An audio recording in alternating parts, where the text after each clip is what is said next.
활동하시기를 부탁드립니다. 환영합니다.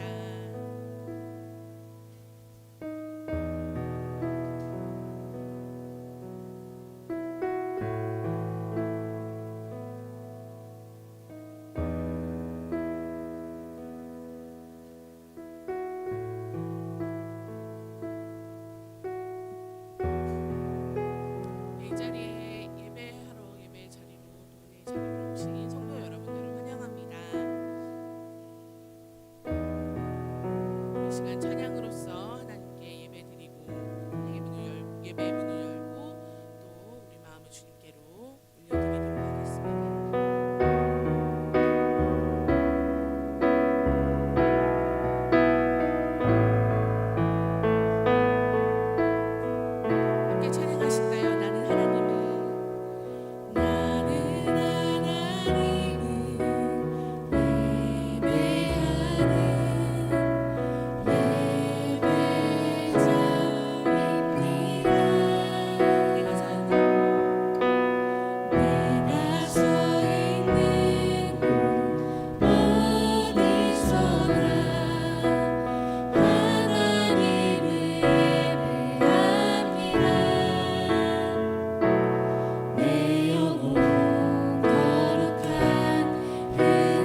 주님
곧 오실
가운데 또 이 나라 가운데 또 이 지역에서 하나님이 우리를 예배 자리로 부르셨고 또 우리를 하나님의 대리자이자 통치자로 부르셨습니다. 우리가 이 땅 가운데 하나님의 나라를 먼저 체험하고 또 하나님의 나라를 전하는 그러한 사람들로 서기를 원합니다. 아멘. 이 시간 묵상으로 하나님 앞에 나아가시겠습니다. 네, 우리를 대표해서 우리 한정원 형제님이 기도해 주시겠습니다.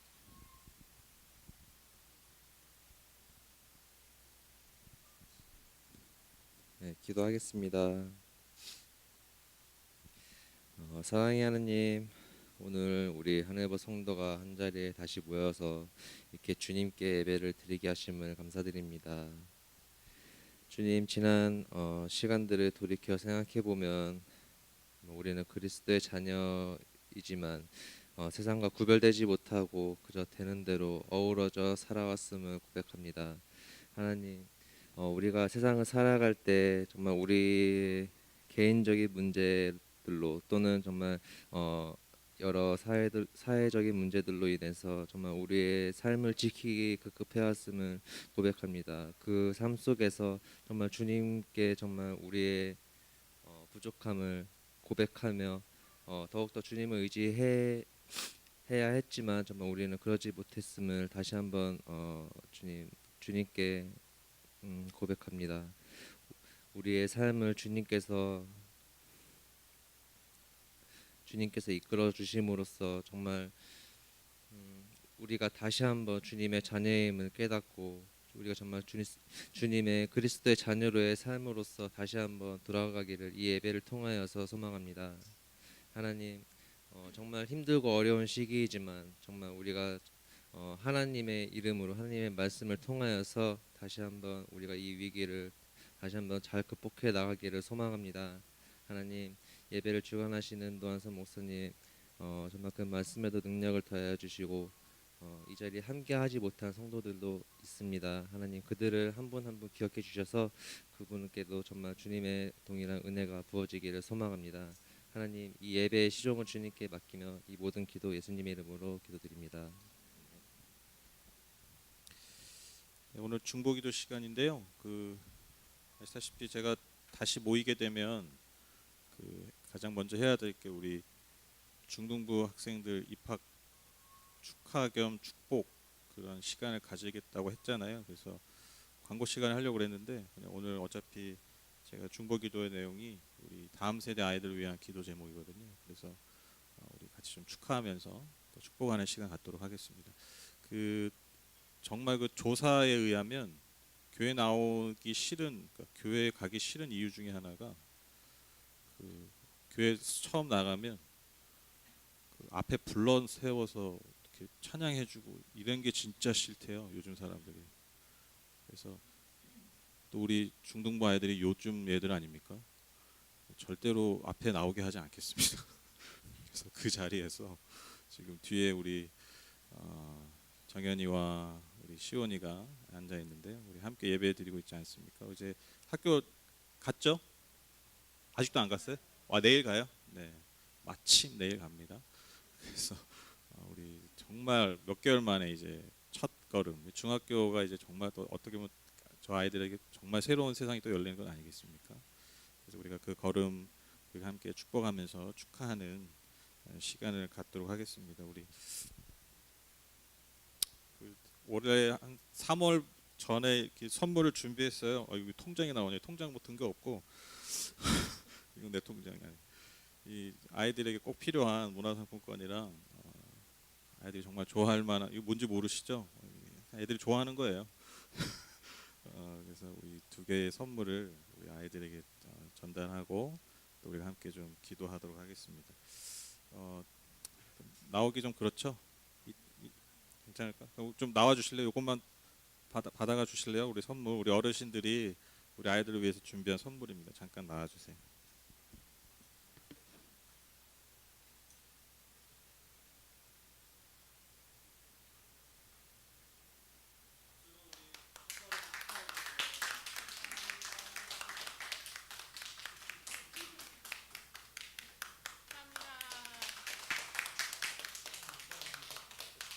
들어가세요. 들어가.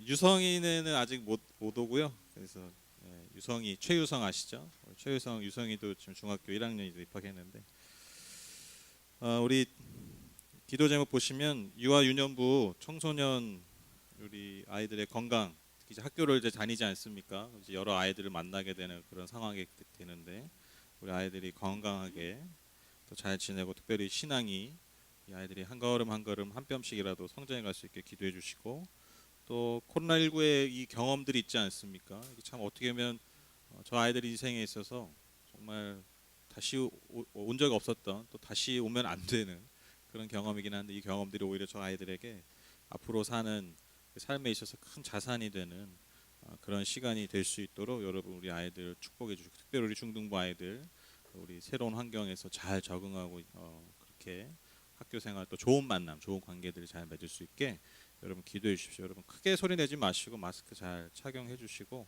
잠깐 읊조리시면서 우리 함께 좀 기도하는 시간 갖겠습니다. 우리 말씀 보실까요? 이사야 55장 8절 9절 보겠습니다. 이사야 55장 8절 9절.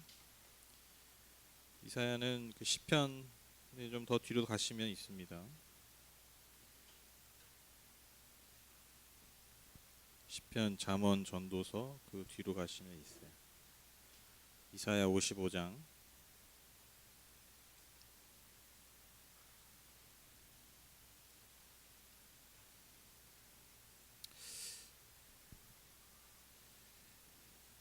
그 교회발 그 코로나 그 확진자들이 이렇게 계속 나오잖아요. 근데 제가 나름 이렇게 분석을 해봤어요. 왜냐하면 아니 이렇게 그리고 뭐 카페나 식당 가시면 알겠지만 뭐 사람들이 뭐 바글바글하고 마스크도 안 하고 뭐 커피 마시고 뭐 음식 나누고 해도 뭐 이렇게 뭐 카페나 식당에 집단 감 이런 거 없잖아요. 왜 이렇게 교회가 그럴까라고 생각해봤는데 제가 보니까 그 지금까지 우리가 알고 있는 그 어떤 교회 어떤 집단 감염 뭐 한두 명 말고 그러니까 뭐 이렇게 뭐 N차 감염이라고 해서 뭐 이렇게 그런 거 말고 이렇게 좀 많이 걸린 거 이렇게 제가 이렇게 분석을 해보니까 제 나름대로 다 거의 어떤 상황이냐면 그러니까 좀 이렇게 좀 열광적인 예배라고 해야 되나? 그러니까 좀 통성기도 하고 막 신유. 그러니까 뭐 신유하면 보통 어떻게 해요? 막 안수하죠. 그러니까 접촉이 더 강하고 이렇게 말을 굉장히 많이 하고 그리고 회중들도 굉장히 뜨겁게 반응하는. 그렇죠? 회중 뭐 신유 집회 때 막 이렇게 안 하잖아요. 아멘 이렇게 안 하잖아요. 그렇죠? 굉장히 뜨겁게 기도하고 다 같이 이렇게 아멘을 많이 하고. 근데 신천지도 그러잖아요. 굉장히 예배가 열광적이고 회중들이 뭐 말 끝나면 아멘해요. 거기는 아멘 반 설교 반이야. 예배 보면. 그러니까 그런 상황. 그러니까 굉장히 열광적이고 이렇게 막 가까이서 접촉해서 안수하고 거의 그런 지금까지 교회 내 집단 감염이 그런 거더라고요. 그래서 좀 어떤 은사주의적인 그런 것들. 근데 보면 아시겠지만 여러분 뭐 대형 교회도 뭐 오히려 사람이 더 많이 모여도 안 걸리잖아요. 그러니까 어느 정도 거리를 지키고 또 대형 교회는 관중들이 많죠. 그렇죠. 예배 참여자보다 예배를 그냥 보는 사람들이 많잖아요. 그러다 보니까 그런 차이가 있다는 거를 좀 생각이 들더라고요. 그래서 이제 다 그렇게 당연히 해야겠지만 특별히 또 우리가 지금 이제 예배 드릴 때 여기서는 이제 마스크를 예배 가운데 계속 착용을 하시고 그다음에 이제 뭐 기도나 찬양하실 때도 이렇게 좀 조심스럽게 마스크를 착용한 가운데서 그렇게 한다면 이렇게 또 거리를 좀 이렇게 두시면서 예배 드린다면 크게 걱정하지 않아도 될 것 같습니다. 그래서 좀 마스크 좀 답답하시더라도 기대해 주시고 또 막 아무리 제가 뭐 설교 은혜롭게 해도 막 너무 아멘 막 하지 마시고 그냥 적당히 속으로 이렇게 하시면 되겠습니다. 네, 우리 말씀 이사야 55장 8절 9절 우리 함께 읽겠습니다. 시작. 나의 생각은 너희의 생각과 다르며 너희의 길은 나의 길과 다르다. 주님께서 하신 말씀입니다. 하늘이 땅보다 높듯이 나의 길은 너희의 길보다 높으며 나의 생각은 너희의 생각보다 높다. 아멘. 여러분 뭐 제가 설교 때도 몇 번 언급드렸지만 앞으로 우리가 마주할 시대가 이제 뉴 노멀 시대라고 이야기하고 있습니다. 그러니까 새로운 표준, 새로운 일상이 표준이 되는 그런 시대가 올 것이다라고 얘기하죠. 뉴 노멀 시대 여러 가지 모습이 있겠지만 그 중에 어떤 대표적인 뉴 노멀 시대의 모습이 뭐냐면 영어로 언컨택트 사회라고 얘기합니다. 언컨택트, 이제 컨택트가 이제 연결되다, 뭐 만나, 이렇게 접촉 이런 뜻이는 언컨택트, 그러니까 비접촉 시대다 이렇게 얘기하는 거예요. 그러니까 예전에는 당연히 만나고 당연히 접촉해서 진행되던 것들이 언컨택트, 접촉하지 않고 그렇게 진행되는 시대가 올 것이다. 그렇게 이야기하고 있습니다. 뭐 대표적으로 여러분 우리도 예배를 어떻게 드렸습니까? 언컨택트하게 드렸죠. 그러니까 만나지 않고 온라인 영상으로 드리고요. 또 자택근무가 또 활성화되겠죠, 그렇죠? 자택근무가 활성화되면서 또 이제 막 오피스들이 지금 이제 난리가 났습니다. 뭐 큰 사무실 할 필요가 없는 거예요. 그래서 그냥 자택근무 그게 또 이제 활성화가 되고 또 화상회의 요즘 뭐 워낙 좋은 프로그램들이 많아서 그냥 스마트폰만 뭐 컴퓨터 뭐 이런 것만 있어도 내가 전 세계 있는 사람들과 회의까지 할 수 있어요. 여러 사람이 수십 명이 같이 이렇게 할 수 있고 또 이런 화상 수업까지도 지금 진행되고 있죠. 그러니까 이런 것들이 이제 활성화된다라는 것입니다. 언컨택트 사회가 된다라는 것이죠. 그래서 많은 이들이 또 이렇게 진단합니다. 바로 교회 입장에서 교회는요 모이는 것이 기본 전제잖아요, 그렇죠? 예배라는 것은 함께 모여서 드리는 것이 가장 어떻게 보면 기본적인 전제라고 할 수 있는데 언컨택트 사회가 되다 보니까 모이지 못하니까 이제 교회에 큰 위기가 왔다. 그렇게 이야기하고 있습니다. 일면 분명 그런 것 같기도 합니다. 그런데 제가 생각해 보니까 여러분 한번 잘 생각해 보세요. 교회가요 어떤 새로운 시대를 만날 때마다 항상 무슨 얘기 들었냐면 교회 위기다라는 얘기를 항상 들었어요, 그렇죠? 그러니까 뭔가 새로운 것이 나오면 항상 누가 제일 먼저 위기예요? 잘 생각해 보세요. 항상 교회가 위기래요, 그렇죠? 그러니까 세상의 발전이, 세상의 방향성이 어떻게 보면 교회와 항상 뭔가 상충되는 것들이 많았다라는 것이죠. 그러니까 언컨택트 사회다. 그러면 또 이게 앞으로 모이는 것이 가장 기본적인 전제인 교회의 큰 위기다. 그렇게 이야기한다라는 것이죠. 근데 여러분 시대마다 그랬어요. 여러분 그 17세기, 18세기의 그 이성과 과학이 막 계속해서 발달해 가니까요. 이제 어떤 종교적 권위가 무너지기 시작하죠. 그러니까 이제 종교라는 것은 어떻게 보면 초이성적이고 또 초현실적인, 초자연적인 그런 거잖아요. 초자연적인. 그러다 보니까 당시에 27세기, 18세기에 많은 어떤 뭐 과학자들이든 철학자들이든 어떤 전문가들이 이제 조만간 종교의 멸망이 올 것이다. 그러니까 당시 종교는 뭐 그냥 기독교죠. 그러니까 앞으로 특히 20세기에 이르러서는 과학과 이성이 고도로 발달하기 때문에 종교는 이 땅에서 완전히 사라질 것이다라고 예언했어요. 요즘 전문가들이 예언하는 것처럼 앞으로 그렇게 될 것이다라고 얘기하는 것처럼 정말 그랬어요. 여러분 이름만 들어도 잘 모르는 사람이 있겠지만 어쨌든 당시 유명한 사람들이 앞으로 20세기에 종교는 다 사라질 거다 이 땅에서 그렇게 정말 예언을 했다니까요. 근데 여러분 20세기 어땠습니까? 여러분 교회 언제부터 다니셨어요? 여러분 20세기부터 다니셨죠? 그렇죠? 니들은 말고 너희들이 21세기부터 다녔죠? 여러분 20세기가요 인류 역사에서 가장 종교가 부흥한 시기예요. 굉장히 역설적이죠. 그러니까 이거의 부분에 제가 또 나중에 뭐 이렇게 설명하면 이것만 해도 뭐 여러분 뭐 설교 한 하루 해야 돼요. 왜 그랬는지 진단하고 뭐 얘기하면. 그러니까 여러분 20세기에요 종교가요 가장 많이 부흥했어요. 오히려 굉장히 역설적이죠. 종교가 사라지기는커녕 오히려 더 부흥하게 됐죠. 모든 종교가. 여러분 기독교도요 가장 빨리 급속도로 성장한 시기가 여러분 역설적으로 20세기예요. 그 20세기 혜택을 받은 게 저희잖아요. 우리나라가 20세기에 복음을 받아들이고 큰 부흥을 경험했던 시기가 여러분 20세기 아닙니까?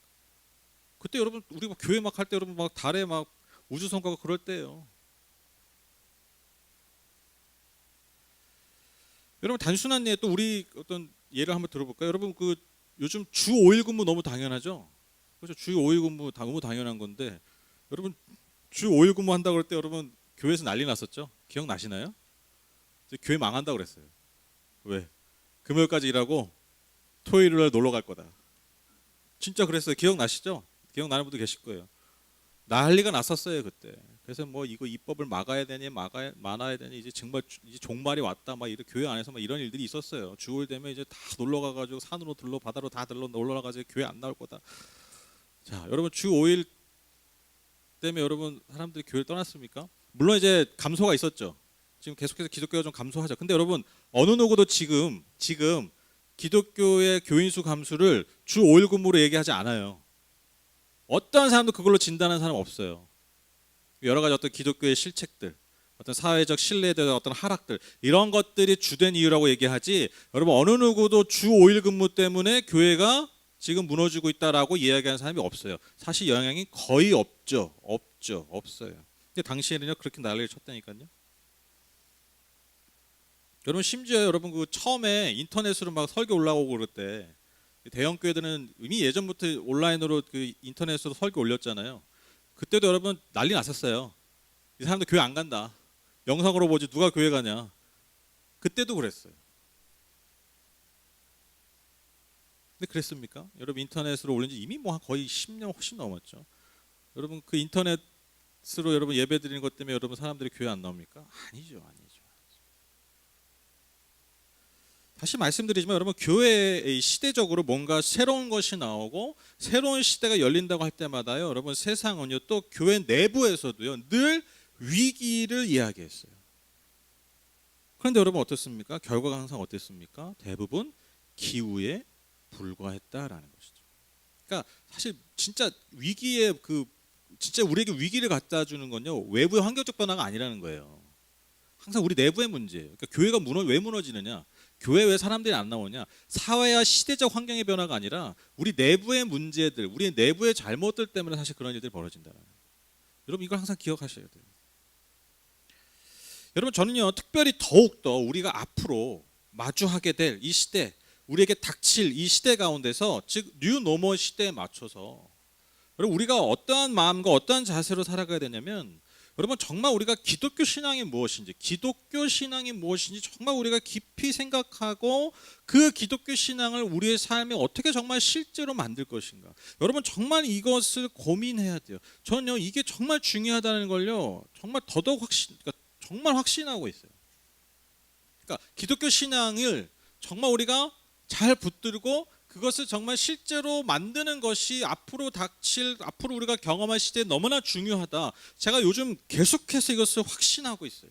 그러니까 여러분 뜬구름지 않는 어떤 믿음 이런 얘기가 아니에요. 그러니까 잘 믿으면 예수 잘 믿으면 앞으로 잘 살 거다. 제가 지금 그런 말씀 드리는 게 아니에요. 여러분 기독교 신앙이 무엇입니까? 기독교 신앙이 뭐죠? 뭐 믿는 거예요?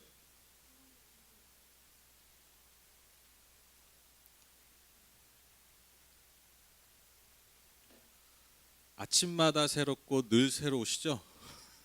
아침마다 새롭고. 네. 기독교 신앙 간단히 얘기할게요. 기독교 신앙이 뭐냐? 예수 그리스도를 믿는 거죠, 그렇죠? 이거 그냥 좀 그냥 외우세요. 그냥 예수 믿는 게 기독교 신앙 예수 믿는 거지 뭐. 그냥 예수 믿는 거다. 예수 그리스도. 그러니까 예수가 그리스도임을 믿는 거예요. 근데 여러분 그 예수 그리스도 뭘 믿는 겁니까? 그분이 하나님의 아들로서 이 땅에 오셔서 우리를 위해서 십자가에서 죽으시고 그리고 부활하신 것을 믿는 것. 그리고 이것이 결국 우리의 삶을 구원한다라는 것을 믿는 것. 여러분 이게 기독교 신앙입니다. 네. 다음 주에 한번 더 여쭤볼게요. 네, 너무 간단한 거예요. 기독교 신앙이 뭐냐? 그러니까 가장 기본적인 핵심이 이거예요. 예수 그리스도를 믿는 건데 예수 그리스도 뭘 믿는 거예요? 이 땅에 오시고 십자가에서 죽으시고 부활하신 것. 이 사건이 그냥 과거에 있었던 하나의 사건이 아니라 이것이 하나님이 우리를 구원하시고자 하는 계획이었고 그것을 완성하신 분 예수 그리스도다. 이거 믿는 게 여러분 예수 믿는 거. 이게 가장 기본적인 기독교 신앙이에요.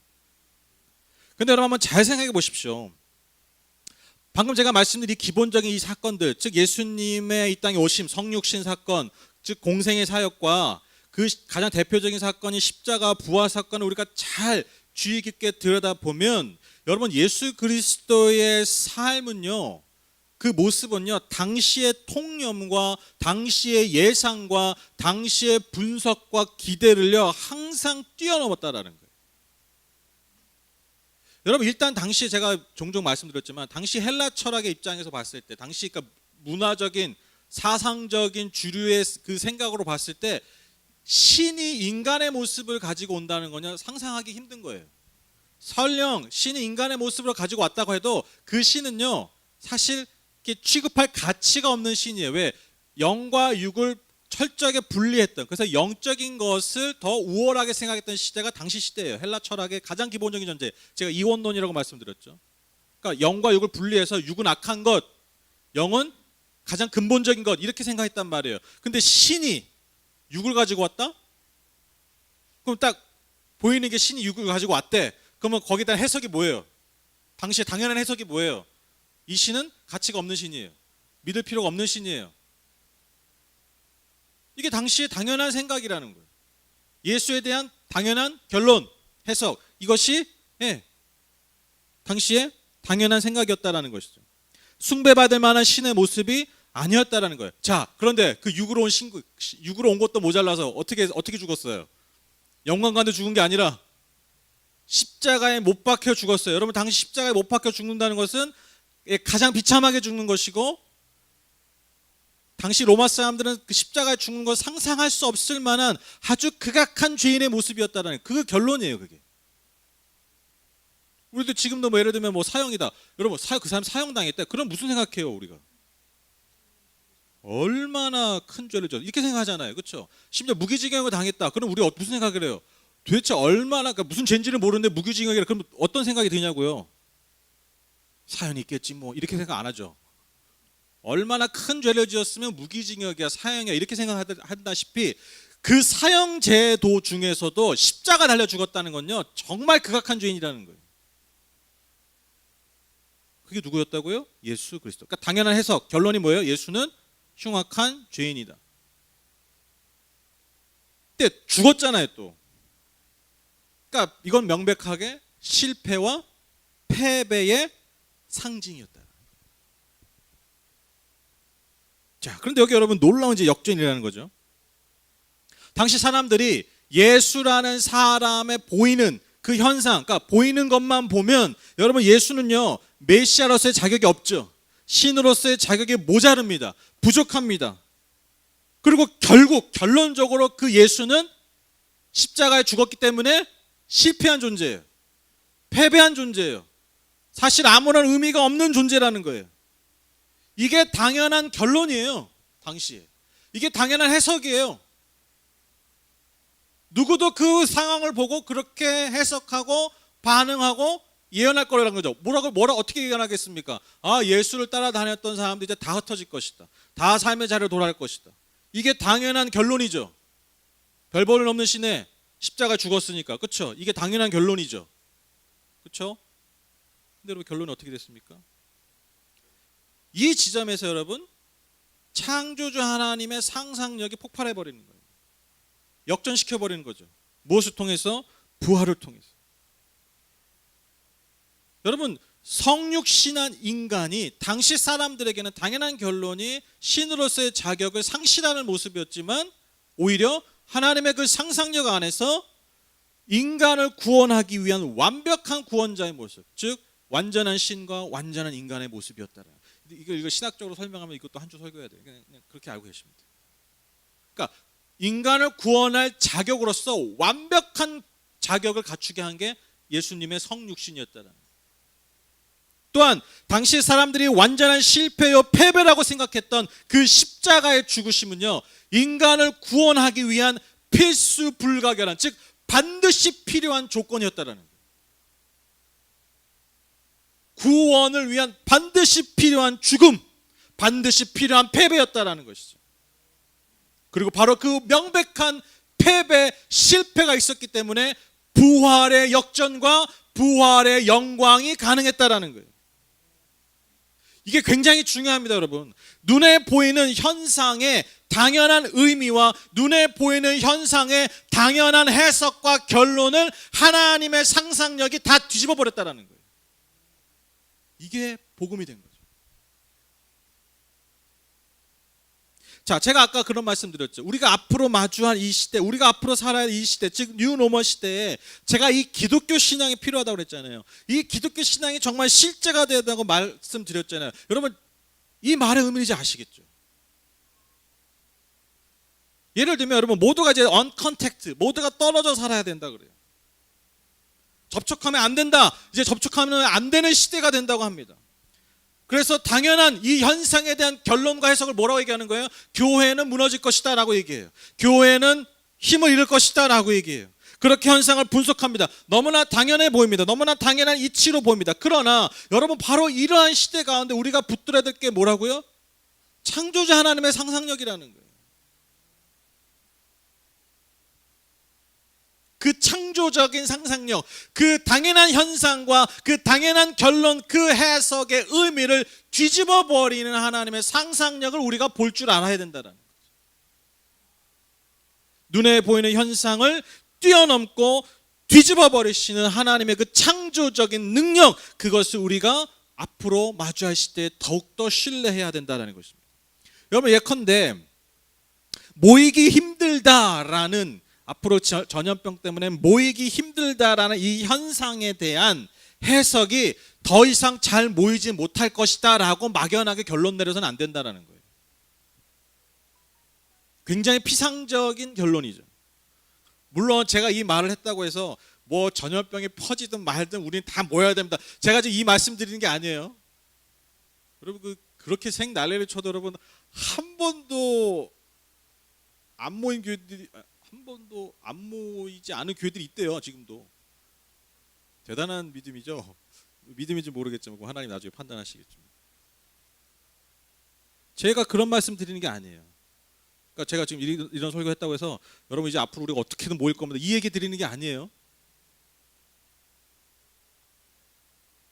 다시 생각해 보자고요. 여러분 전염병 때문에 인간이 이제 잘 못 모여요. 그러면 앞으로 이제 안 모일 거니까 이제 교회는 망. 이게 얼마나 피상적인 얘기인지 한번 우리가 그러니까 생각해 보셔야 돼요. 전문가들의 말이라고 해서 여러분 다 그냥 그렇게 들으시면 안 돼요. 전문가를 무시하라는 게 아니라 우리가 그 안에서 뭘 가지시라고요? 창조주의 상상력, 그 비전, 그 시각을 우리가 볼 줄 알아야 된다라는 거예요. 여러분 인간을 한번 보세요. 인간 현상만 보지 마시고 인간을 한번 보세요. 여러분 인간이 언컨택트에서 얼마나 살 수 있겠어요? 온라인으로 여러분 얼마나 인간이 만족하겠어요? 여러분 먹방 많죠. 먹방 인터넷 틀면 유튜브에 먹방 엄청 많죠. 여러분 먹방 보면서 내 허기를 달래고 충족한 분 있으세요? 막 먹는 것만 봐도 배불러? 뭐 자식이야? 유튜버가? 먹는 것만 봐도 배불러? 되게 역설적인 게 뭐예요? 먹방을 볼수록 실제로 그 음식을 먹고 싶죠. 실제로. 그러니까 내가 언컨택트 음식인데 영상으로 보는 거예요. 마주하지 않은 음식인데 오히려 그것을 볼수록 우리 안에 뭐가 일어나요? 음식을 컨택트하고 싶죠. 연결하고 싶죠. 내 입구멍에 내 위에 채우고 싶어요. 여러분 이게 인간이에요. 여러분 우리 한창 봄에 3월에 제일 많이 퍼졌잖아요. 그때 여러분 유튜브 영상 뭐가 많이 올라왔냐면 벚꽃이 많이 올라왔어요. 사람들이 벚꽃 이렇게 좋은데 가서 찍어가지고 꽃 막 이렇게. 여러분 벚꽃 영상 보면서 봄의 기운을 만끽한 분 계십니까? 그거 보면 다 무슨 생각했어요? 아 봄이다 너무 좋다. 그래서 막 영상 여기 뒤에 놓고 막 이렇게 사진 찍는 분 있어요? 영상 뒤에 틀어놓고 그걸 보면서 우리가 뭐 느끼죠? 꽃을 언컨택트하니까 내년엔 꼭 가고 싶다. 내년엔 꼭 벚꽃을 실제로 내 사랑하는 사람과 그 길을 걷고 싶다는 마음이 일어나죠. 이게 인간이에요. 저는 전문가의 말을 굉장히 귀담아 듣는 사람입니다. 저도 나름 전문직이잖아요. 이게. 저 전문직이에요. 나름 라이센스가 있습니다. 네. 제가 신학만 9년 공부했습니다. 아멘. 뭐 지금까지 안 믿었어요? 그걸 아멘 할 일입니까? 믿어야 될 일입니까? 네. 농담이에요. 농담. 못 믿었구나. 저 인간이 공부를 하나 출석만 하는 거 아닌가. 네. 근데요. 요즘 나오는 얘기들 보면요, 다 뭐냐면요, 그냥 현상에 대한 너무 피상적인 얘기들만 많이 나와요. 그러니까 1 더하기 다 이거야. 요즘 보니까 상황이 1 더하기 1은 2야. 그러니까 2 더하기 1은 3일 거야. 그냥 하나만한 얘기 하고 있는 거예요, 사실. 하나만한 얘기. 모이지 못하니까 언컨트 사회가 될 거다. 뭘 못 보는 거예요? 인간의 기본적인 그 인간에 대한 이해가 없어요. 우리 이제 거기다 한 점 더 나서 어떤 하나님의 역사, 하나님의 어떤 섭리, 하나님의 어떤 통치, 다스림을 통해 한 번 더 보지. 근데 거기까지 가지도 않고 신앙의 영역까지 가지도 않고, 여러분 그 인간의 기본적인 욕구와 욕망에 대한 이해들이 많이 없는, 그냥 너무나 지극히 지금 벌어지고 있는 현상에 대한 해석만이 난무하고 있어요. 나중에 여러분 제가 장담합니다. 지금 그렇게 막 예언했던 분들이 나중에 이불킥하는 날이 옵니다.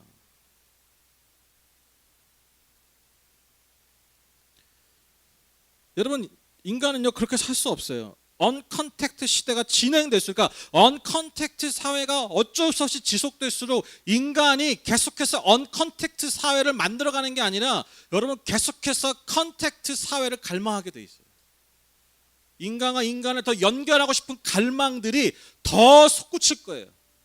더 증폭할 거예요. 여러분 그때에 누가 그 사람들을 품을 수 있겠습니까? 저는요 오히려 교회가 몰락한다는 예언이 아니라 오히려 저는 교회에 더 귀한, 더 놀라운 기회가 될 거라고 믿어요. 왜? 우리는요 늘 컨택트를 중요하게 생각하잖아요. 공동체, 사람과 사람과의 연결, 하나님과 우리와의 연결, 그 관계를 가장 중요하게 생각하는 공동체이기 때문에 오히려 우리가 그렇게 준비한다면 앞으로 언컨택트 사회에 오히려 더 기회가 생긴다라는 거예요. 제가 그 대담 때 그 인터넷 대담한 적 있잖아요. 그때 뭐 코로나 이후 시대 교회 뭐 이런 걸로 이제 대담했을 텐데, 제가 그때 혹시 뭐 들으신 분은 기억하실 수 있겠지만 제가 그때 그렇게 얘기했어요. 앞으로 온라인 예배 드리는데 온라인 예배가 활성화될 텐데 교회가 집중할 게 온라인 예배 어떻게 기깔나게 드리냐 이게 중요한 게 아니다. 여러분 우리가 아무리 온라인 예배 기깔나게 드려도 여러분 유튜버들 어떻게 상대하겠어요? 예배라는 기본적 형식인데, 예배라는 기본적 형식은요 예배가 뭡니까? 우리 자신을 치는 거예요. 예배가 그런 거잖아요. 유튜버들은 하는 게 뭐예요? 인간이 하고 싶은 걸 골라서 해주죠. 인간의 욕망을 여러분 극대화시켜 주는 거잖아요. 여러분 근데 이 예배라는 건 뭐예요? 우리의 욕망을 사실 죽이는 행위들이 더 많아요. 어떻게 이기겠냐고요, 조회수로. 구독을 어떻게 그들을 이기겠어요? 잘못 반응하는 거예요. 물론 그러니까 어쩔 수 없이 하는 거죠. 이용하는 거지. 우리가 앞으로 집중해야 될 게 온라인 예배다, 이게 아니라는 거예요. 인간의 기본적인 욕구가 거기에 있지 않다라는 거예요. 그래서 앞으로 오히려 역설적으로 교회가 준비하고 교회가 더 마음을 쏟아야 되는 게 뭐냐면, 한 번 모일지라도 이 모임의 의미가 이 컨택트된 이 공간 안에서의 경험을 어떻게 극대화시킬 것인가, 여기에 집중해야 된다는 거예요. 방송 장비 사는 게 중요한 게 아니라 어떻게 더 좋은 소리로 인터넷 송출하는 게 이게 중요한 게 아니라, 한 번을 모일지라도, 예전에 4번 모인 거 2번밖에 못 모이는데 그 몇 번 모이는 그 모임의 그 경험을 어떻게 극대화시킬 것인가, 여기에 집중해야 된다.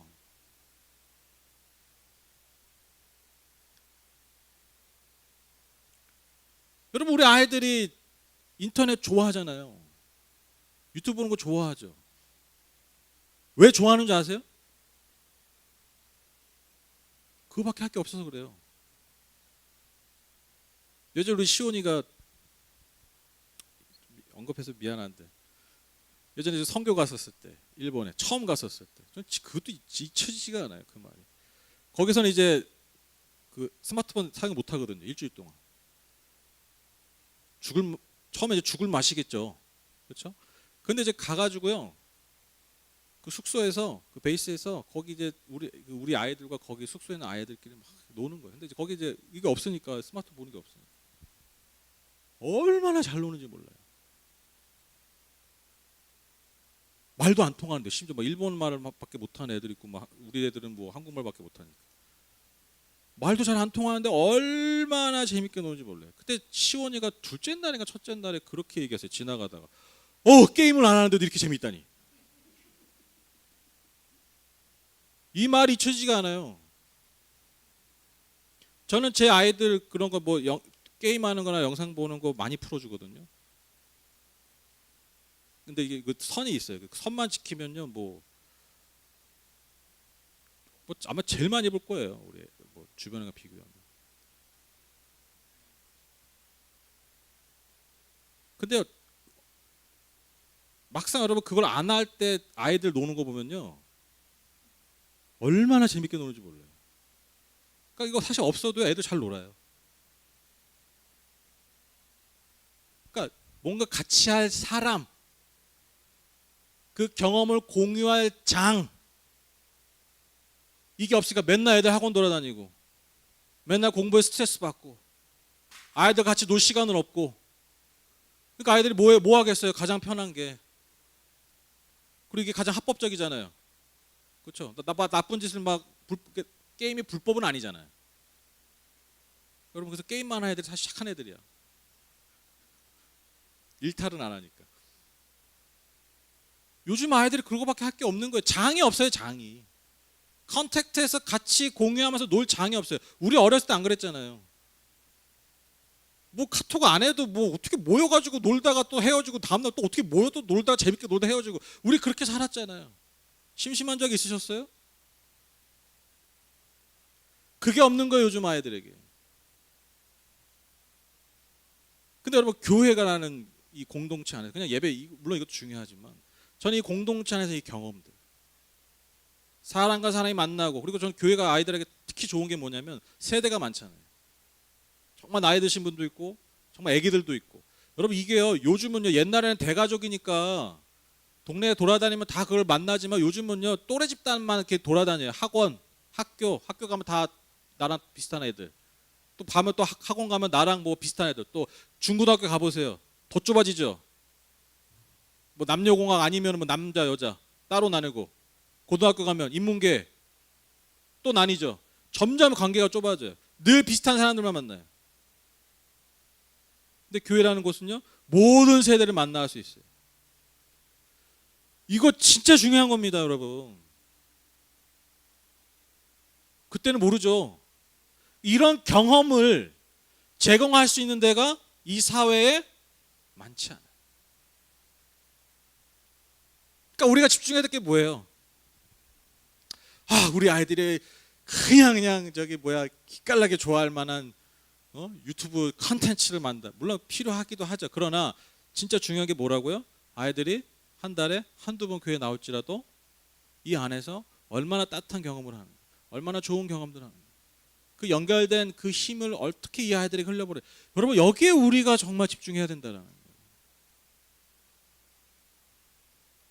창조주의 상상력을 우리가 발휘해야 합니다. 이게 뉴노멀 시대 교회가 진짜 추구해야 될 가치들이라는 거예요. 언컨택트니까 이제 못 모이니까 못 모이고 어떻게 뒤치다거리 하냐, 이게 아니라고요. 역설적으로 우리가 그것을 기독교 신앙으로 뭐예요? 예수가 그렇게 하셨던 것처럼, 하나님 역사를 그렇게 운행하셨던 것처럼 뒤집어 버리는 거예요. 제가 좀 거창한 얘기를 했다면, 여러분, 이 창조주의 상상력을 우리 개인의 삶과 우리 삶의 자리에서도 여러분 한번 적용해 보시죠. 여러분, 하루하루가 힘겹고 하루하루가 여러분 무의미한 일상의 반복처럼 여겨질 때가 있습니다. 그렇죠? 하루하루 힘겨우시죠? 뭐 하루하루 막 의미가 막 충만하십니까? 여러분, 정말 내가 너무 하고 싶은 일만 하고 계세요? 살고 계세요? 대부분 여러분 하루 무슨 일 하고 계세요? 내가 이걸 왜 하고 있나? 거의 이런 일 하고 계시지 않으세요? 해야 되니까 하고, 하지 않으면 안 되니까. 사실 내가 하고 싶은 건 따로 있는데, 내가 정말 의미 있다고 여기는 게 따로 있는데, 그렇게 살고 있지 않냐? 우리 대부분의 일상이 그렇죠. 이것의 반복이죠. 그러니까 이런 삶이 반복되니까 여러분, 우리의 이 현상, 늘 반복되는 이 현상에 대한 당연한 결론과 해석이 뭐예요? 맞아, 그러니까 내 삶은 그냥 고통이고 무의미한 삶의 반복이야. 이게 너무나 당연하고 이성적인 결론이죠. 해석이죠. 자, 과연 그러냐라는 거예요. 여기서 뭘 발휘하셔야 된다고요? 기독교 신앙을 발휘하셔야 된다. 여기서 그 창조주의 상상력을 발휘하셔야 된다라는 거예요. 즉 창조주 하나님이 과연 우리의 삶을 그렇게 보실까? 그렇게 여기실까? 그렇게 결론 내리고 해석하실까? 여러분 이게 중요하다라는 거예요. 여러분 하루하루의 내 힘겨운 이 고통스러운 때로는 이 삶이 사실은 내 삶을 정말 구원하고 내 삶의 구원의 역전, 그 부활의 역전을 위한 필수적인 필수 불가결한 시간임을 내가 믿는 거예요. 다시 해석하는 거죠.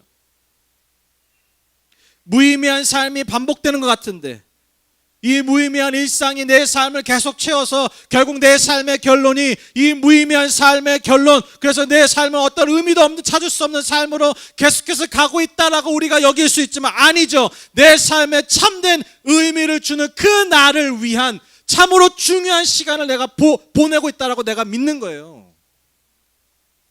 전혀 무의미한 시간이 아니라는 거죠.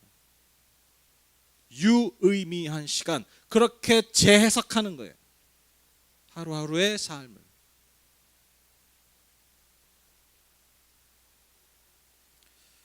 제가 대학교 1학년을 마치고 더 이상 등록금을 댈 수가 없어서 제가 1년여 동안 일을 했습니다. 어디에서 일을 했냐면 남동공단에서 일했어요. 남동공단 시다바리. 물 한 잔 마시고 얘기하겠습니다.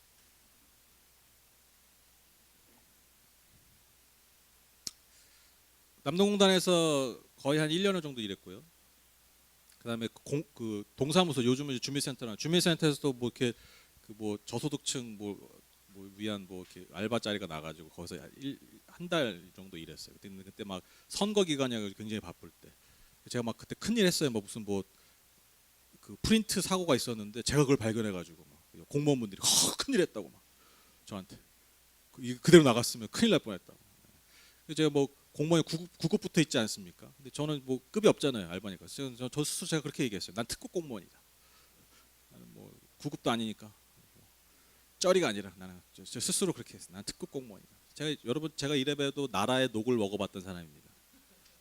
제가 그랬습니다. 근데 제가 이제 남동공단 다닐 때는 그 회사에 차가 있었어요. 통학이 아니라 통근버스. 근데 제가 살던 데가 제일 거의 첫 번째 출발이에요. 그래서 가는데 1시간 넘게 걸리니까 제일 일찍 일어나가지고 가야 돼요. 얼마나 피곤해요. 막 새벽에 일어나가지고 막 제일 먼저 버스 타가지고 막 가는데 전 지금도 기억나요. 이렇게 큰 도로 다니다가 이제 공장으로 들어가는 좁은 골목으로 탁 꺾을 때 희한하게 그때 되면 깨요. 큰 움직임이 있는 것도 아닌데. 근데 그때 너무 힘들어요.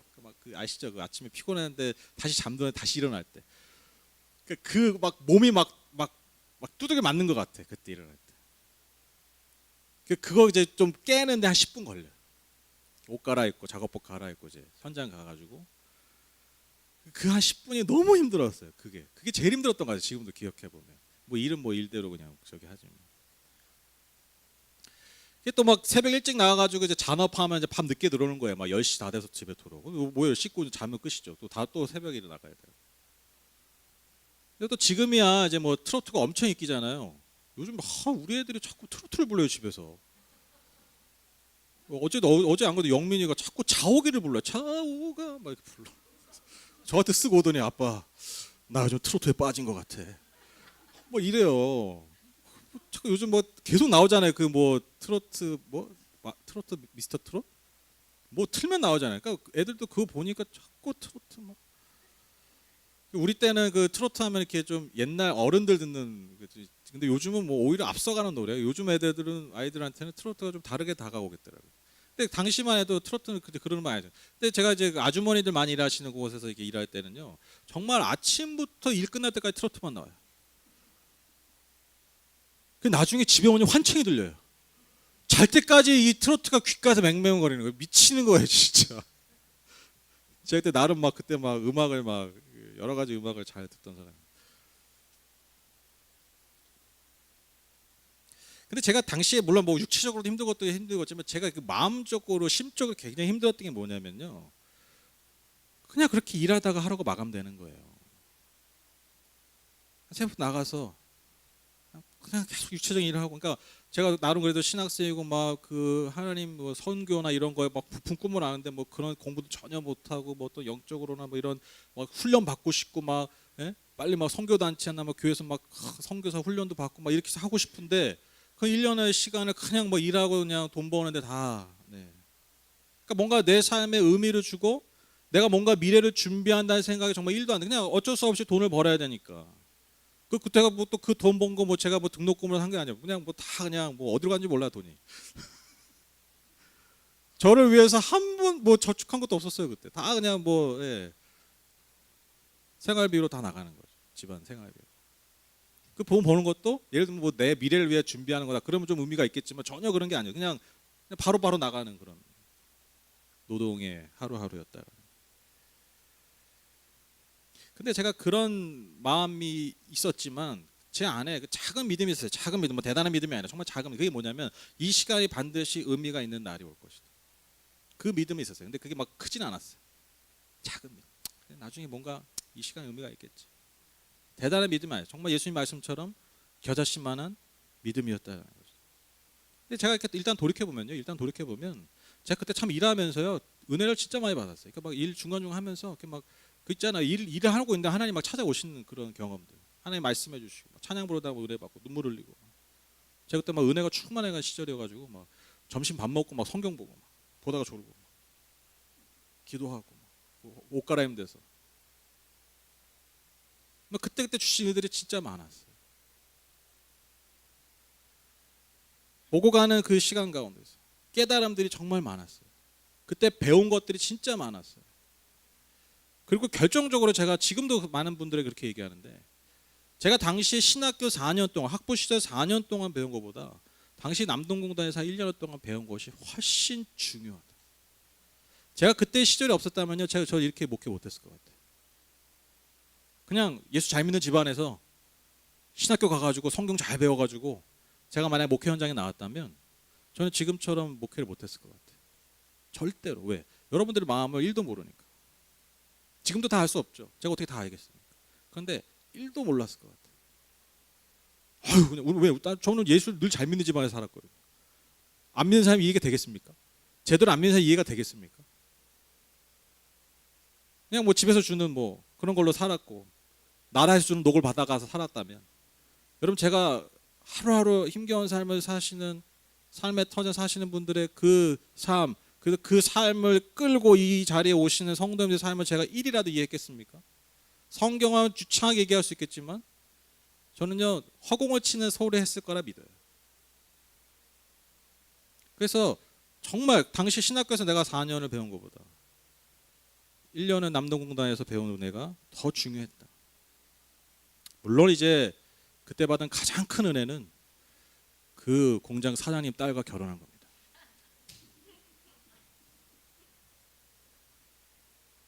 그때 사귀기 전입니다. 네.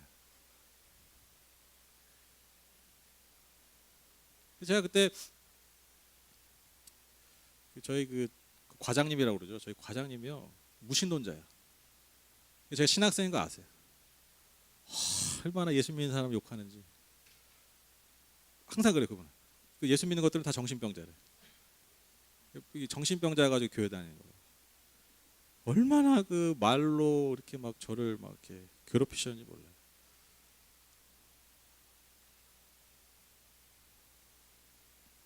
저한테 뭐 좋은 소리 거의 뭐 하시지도 않고 항상 막 난 신학생이니까 심지어.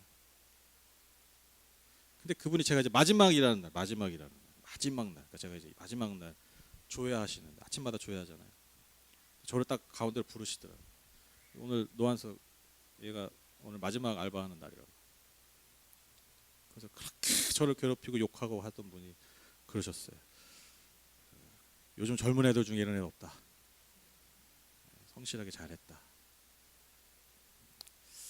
그렇게 했기 때문에 제가 어떻게 사장님의 마음을 또 사지 않았겠습니까? 그런 생각하게 됩니다. 제가 왜 이 말씀드리냐면 여러분 의미 없는 시간이 없어요. 의미 없는 시간인 것 같은 것을 정말 의미 없게 보내는 사람에게 그 시간이 의미 없게 되는 거고요. 결국 나중에 진짜 결론이 의미 없게 되는 거예요. 근데 여러분 우리는요 보통 사람들이 아니잖아요. 창조주의 비전 안에 있는 사람들 아닙니까? 창조주의 주권 안에 있는 사람들이지 아닙니까? 여러분 모세의 삶을 보십시오. 요셉의 삶을 보십시오. 다윗의 삶을 보십시오. 모두가 다 의미 없는 삶이라고 했던 그 시간들이 모세, 요셉, 다윗에게 가장 중요한 시간이었죠. 창조주 하나님의 비전, 상상력을 여러분 내 삶의 자리로 가져오셔야 돼요. 오늘 본문 말씀입니다. 같이 읽으실까요? 시작.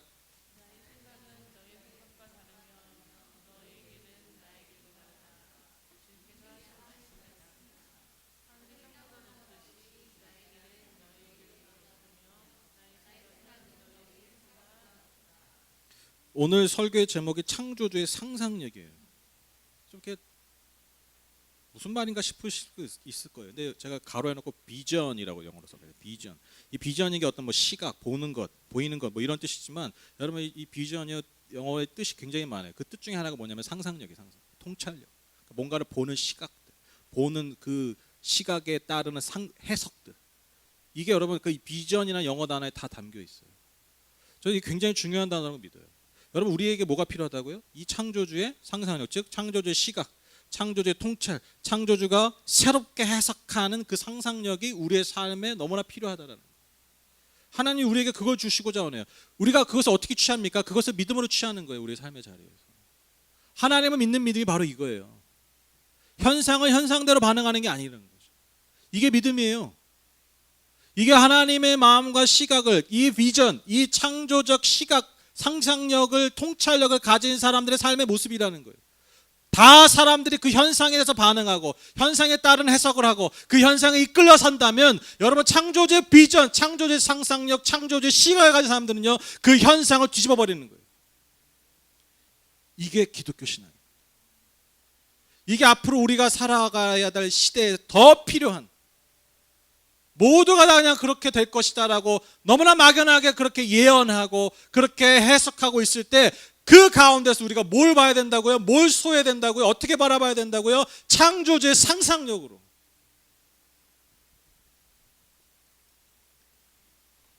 반응하셔야 됩니다. 다시 보고 다시 해석하고 창조적으로 다시 반응하는 거예요.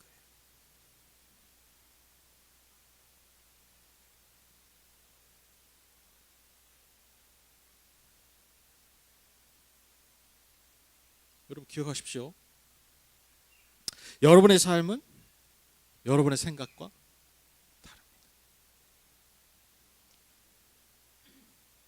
또 하나, 여러분의 삶은 여러분의 생각처럼 되지 않을 것입니다.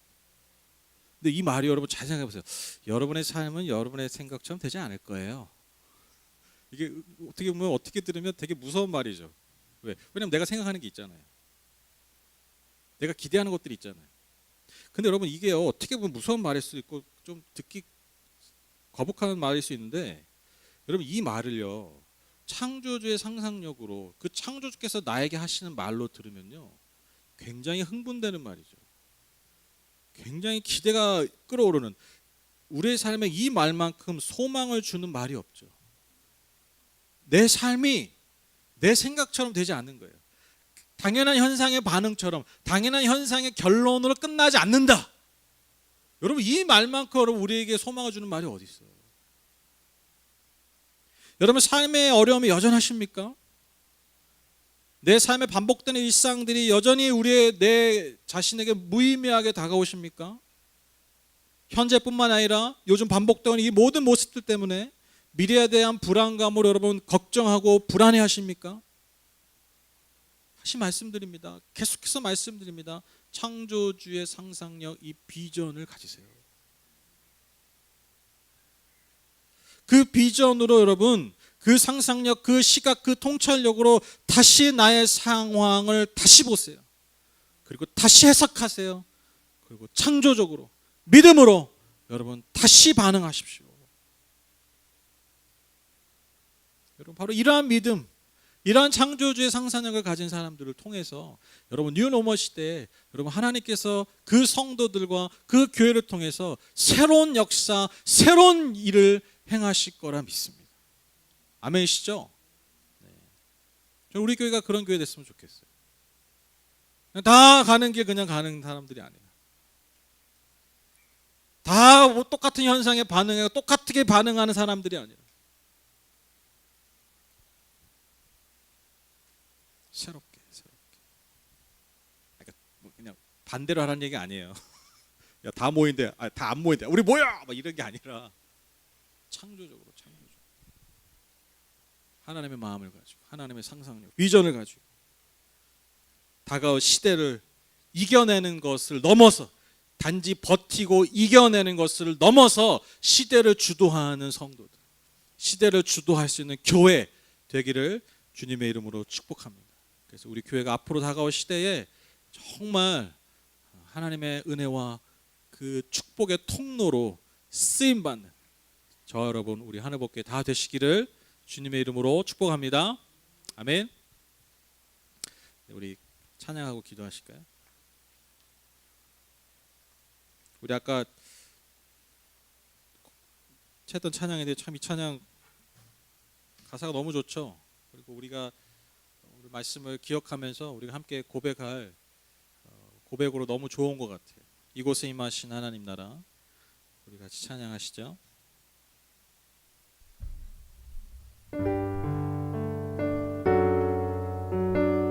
믿음으로 우리의 삶과 우리의 교회를 올려드리면서 우리 같이 함께 고백했으면 좋겠어요.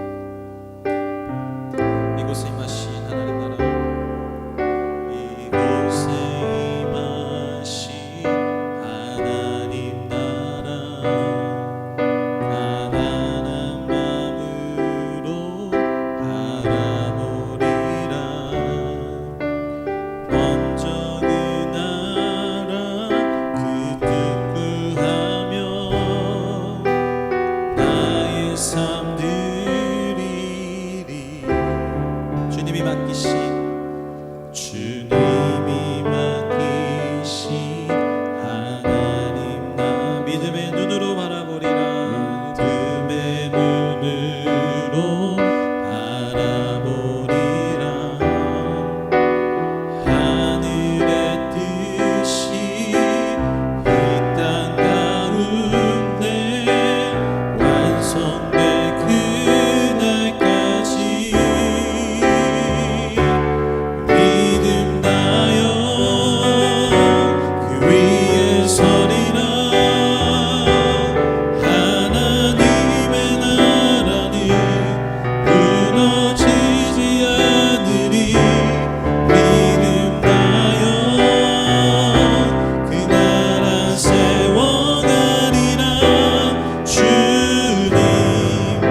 곧 오실 때까지.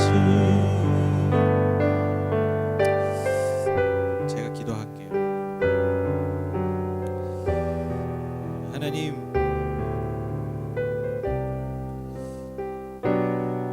우리가 하나님 믿는다라고 얘기하는데, 하나님을 믿고 교회를 다니고 우리가 신앙이다라고 얘기하는데, 우리가 시대가 어려울수록, 내 삶이 어려울수록 벌어지는 현상에 재빨리 반응하는 것이 우리의 연약함입니다. 주님, 오히려 이럴 때일수록 우리가 과연 믿는 것이 무엇인가를 좀 다시 생각하기 원합니다. 내가 뭘 믿는가? 내가 뭘 믿고 살았나?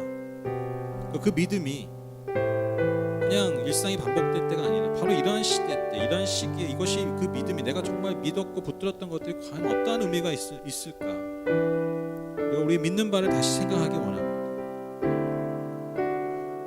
그래서 그 믿음이 우리의 삶에 참된 능력으로 더 발휘되는, 드러나는, 열매 맺는 하나님 그런 시기가 되기를 원합니다. 하나님, 우리는 하나님을 믿습니다. 창조주 하나님을 믿습니다. 그 창조주 하나님의 그 놀라운 비전, 그 상상력, 그 모든 것을 완전히 실현하신 예수 그리스도를 믿는 자들이 바로 우리입니다. 모두가 다 현상을 보이는 대로 바라보고 보이는 대로 해석하고 그 보이는 대로 반응했던 삶이 아니라 그 모든 것을 뛰어넘어 역사하신 하나님을, 그 모든 것을 뛰어넘어 열매 맺으신 예수 그리스도를 믿는 자들이 바로 우리입니다. 주님, 우리에게 바로 그 하나님의 상상력, 그 비전, 그 시각을 우리에게 허락하여 주시옵소서. 우리에게 그 믿음을 주시옵소서. 그 믿음이 다시 새롭게 우리 안에 일어나기를 원합니다. 그래서 예측할 수 없는 이 뉴노멀 시대에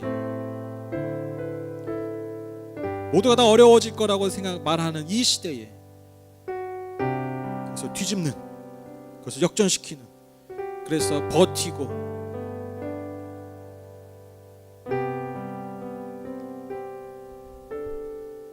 그저 살아내는 것을 뛰어넘는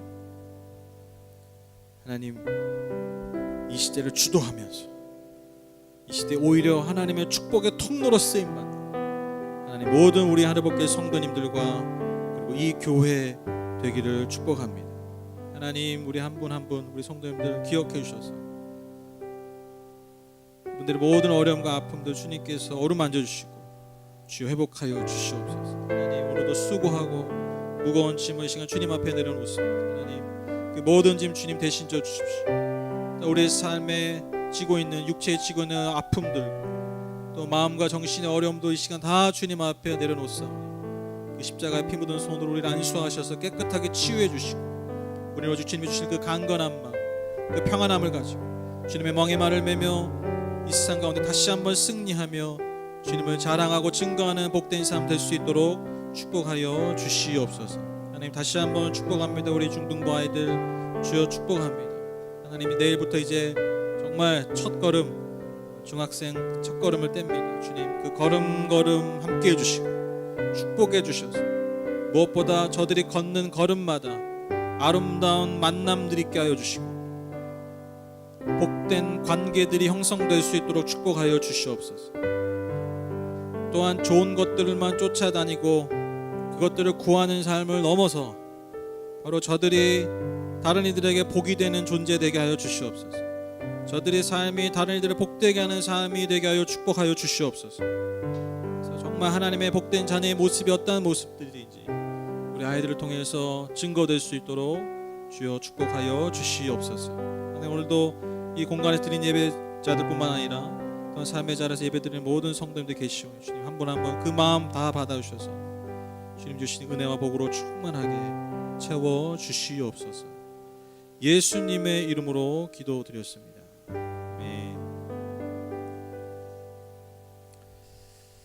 네, 감사합니다. 교회 소식 알려드리겠습니다. 지금 수도권의 코로나가 아주 폭발적으로 일어나지 않지만 계속 지금 한 40명, 3, 4, 50명 이게 진행되고 있는데 이게 전문가들은 위험한 신호다라고 얘기해요. 이게 계속해서 반복되면 이게 N차 감염이 이게 폭발해서 잘하면 이제 뭐 수백 명의 확진자가 나올 수 있다. 그렇게 보고 있거든요. 그래서 여러분 이게 수도권이 폭발하면 진짜 우리나라 진짜 이제 멈춰야 돼요. 이게 만약에 더 퍼지면 진짜 우리 수도권은요 셧다운 할 수밖에 없을 거예요. 셧다운. 이 지방이랑 좀 다르기 때문에 제가 손이 흔드는 게 좀 팔이 아파서 그런 겁니다. 손목이 안 좋아서. 그래서 여러분 특별히 좀 더 기도해 주시고 우리가 할 수 있는 최선의 어떤 조심함을 좀 잘 유지하셔서 우리가 이 위기를 또 잘 극복해가고 이겨낼 수 있도록 여러분 기도해 주시기를 부탁드리고요. 그리고 제가 지난달에 6월부터 소그룹 해보겠다고 했는데 이런 말 안 하려고 이제 뭘 하면 뭐 이렇게 안 되는 거서 그냥 갑자기 불시에 해보죠 이렇게 해야 될 것 같아요. 그래서 사실 6월에 저희 전교회 수련회도 가려고 그랬어요. 원래 연초에 2월달에 이거 코로나 막 되기 전에 그래서 몇 년 동안 잘 그런 자리가 없어서 좋은 장소 협회해서 여러분들 쉬고 재충전하는 그런 기회들을 만들고 싶었는데 네, 뭐 어쩔 수 없이 네, 또 연기가 됐습니다. 그래서 여러분 뭐 현상은 아쉽고 뭐 어려운 거지만 또 우리가 하나님의 어떤 상상력을 발휘해서 이것들이 또 우리에게 좋은 또 열매들로 맺어질 수 있게 우리가 잘 준비하는 그런 시간들이 되셨으면 좋겠습니다. 다음 주 우리 대표기도 우리 손순희 권사님 해주시고요. 성경봉독 전은주 자매 이 영상을 보고 있으리라 믿고 싶습니다. 네, 이 영상을 잘 보고 있을 거라 믿고요. 전은주 자매 해주시면 되겠습니다. 그리고 제가 말씀드렸다시피 여러분 그 광고 드렸다시피 오늘 식사를 하고 가실 분들 하고 가시고 여러 가지 이유로 안 하셔도 됩니다. 꼭 뭐 다 하셔야 되는 거 아니니까요.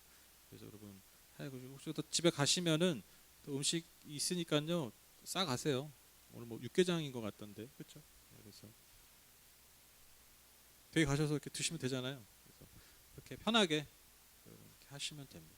그리고 식사 오늘 또 이게 뭐 다행인 건지 다행이 아닌 건지 모르겠지만 평소보다 좀 적게 오셨는데 좀 거리를 좀 두고 식사하실 때는 좀 그렇게 드시면 더 좋을 것 같아요. 그래서 말도 좀 줄여주시면서 그렇게 잘 식사하고 돌아가시면 되겠습니다.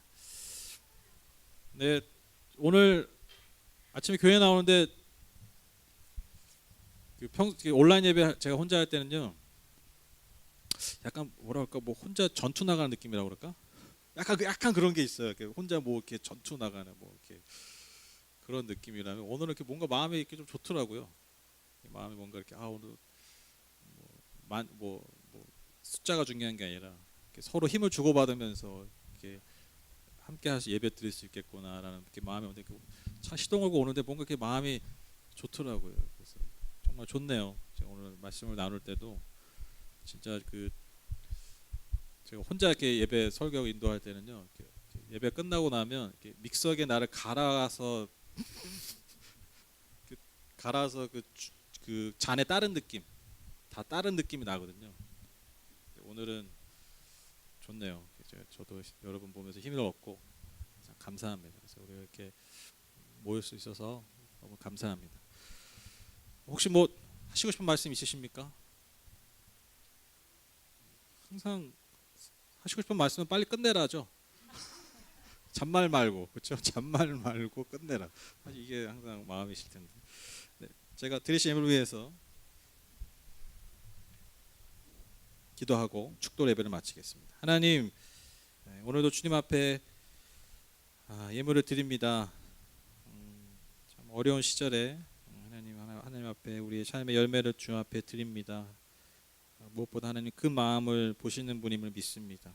그 마음의 중심을 기쁘게 받으시는 분임을 믿습니다. 하나님 이 마음 이 삶을 기쁘게 흠양해 주셔서 드린 손길과 그 삶의 모든 영역 가운데 오직 주님만이 주실 수 있는 은혜와 복으로 충만하게 넘치도록 채워 주시옵소서.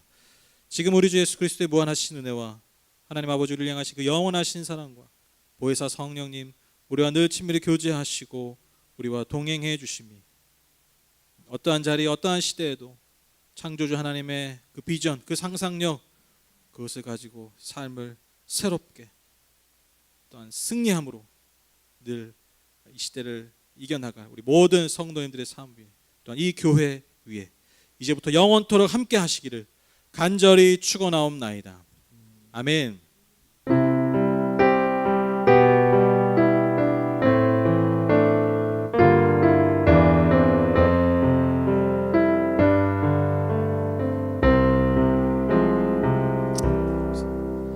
하나님께 박수로 감사드립니다. 감사합니다. 수고하셨습니다.